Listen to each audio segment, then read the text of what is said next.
Zovem se Ivana Akmadžić. Dolazim iz malog mjesta na otoku Braču.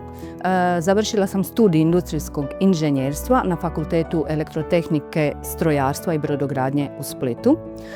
Prije 15 godina zaposlila sam se u AD Plastiku i do današnjih dana radim na različitim pozicijama u R&D odjelu. Zadnje 2 godine radim kao voditeljica tehničke podrške prodaji, gdje koordiniram uspješno svoj multidisciplinarni tim u razvoju, a radimo na pronalaženju tehnoloških inovativnih rješenja za nove poslove u automobilskoj industriji. AD Plastik je međunarodna firma te je lider u ovom dijelu Europe, a bavi se razvojem proizvoda i proizvodnjom plastičnih komponenti interijera i eksterijera za renomirane automobilske proizvođače. Jedni od mnogih naših klijenata su svakako renomirani automobilski proizvođači kao što su Suzuki, Fiat, VW, Maserati, Bentley i drugi.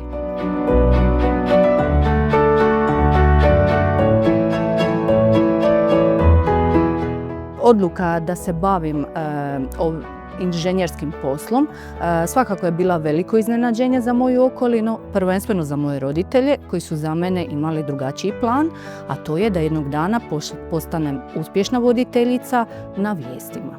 Međutim, sudbina je htjela drugačije, te tijekom mojih srednjoškolskih dana veliki uzor mi je bila profesorica fizike koja je, prepoznavši talenat u meni, upisala me na školu robotike upravo na tom istom fakultetu koji kasnije i upisujem.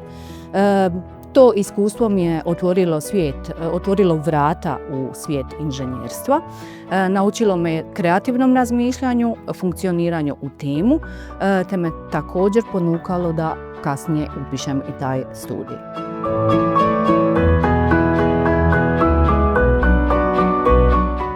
Prije 15 godina, kada sam započela svoju inženjersku karijeru, u odjelu razvoja bilo nas je samo 2 žene. Međutim, izuzetno sam ponosna što sam otvorila put drugim inženjerkama da se zaposle u taj odjel. Druge inženjerke donijele su jedne svježe ideje, drugačiji pristup rješavanju problemu, te svakako danas unutar odjela potičemo jedni druge, ravnopravni smo i poštujemo se.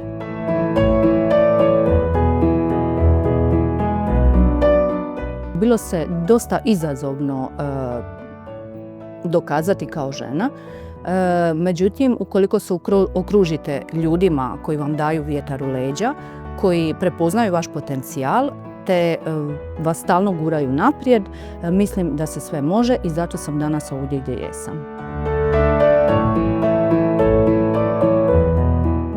Pa moj radni dan započinje svako jutro sa kolegijem sa mojim muškim menadžerskim timom unutar R&D odjela.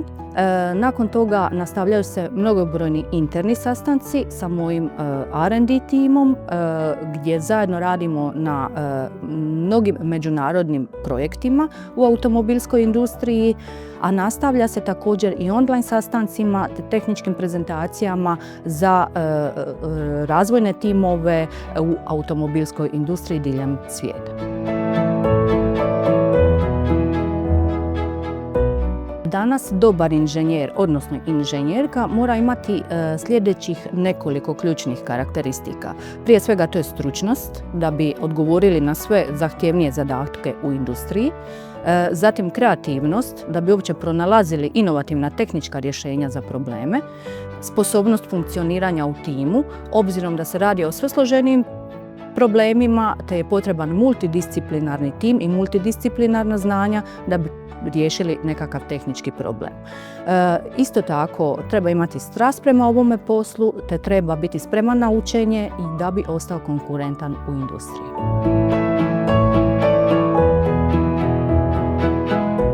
Pa ova nominacija mi prije svega predstavlja izuzetnu čast te priznanje za moj rad. Također to je i potvrda da moji kolege, zbog kojih sam se i upustila u ovu avanturu, priznaju moj rad i cijene me. Svakako mi je inspiracija da budem bolja verzija sebe, da sebi postavim još više ciljeve, te svakako želim biti inspiracija i drugim mlađim djevojkama da upišu STEM studije.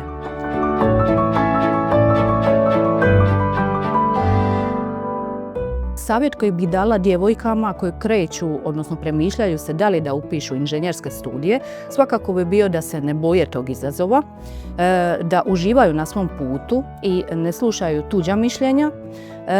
Svakako inženjering je jedno dinamično i kreativno okruženje, nije rezervirano samo za muškarce, već za sve one koji žele promijeniti svijet.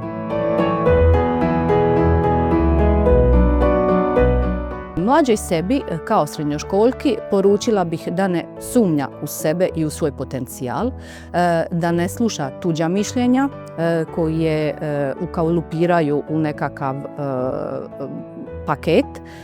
Svakako da češće izađe iz svoje komfort zone, da ponekad ipak uspori i odmori se jer to nije slabost i da se okruži, kao što sam se do sada okruživala, uistinu inspirativnim ljudima koji su mi bili vjetar u leđa.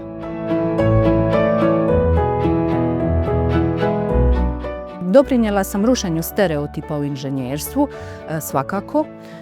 Obično novi suradnici s kojima sam na poslovnim sastancima prvi put ne očekuju da sam inženjerske struke, te vidim podsmijeh sa druge strane i često misle da sam ili pravnica ili ekonomistica, radim u prodaji ili nabavi. Međutim, njihova sumnja nestane kada razmijenimo prva iskustva i kada zapravo uvide da imaju ravnopravnog sugovornika ispred sebe. Nema boljeg osjećaja nego onda kada vas ljudi podcijene, a zatim vi svojom stručnošću i znanjem nadmašite njihova očekivanja i dokažete im upravo suprotno.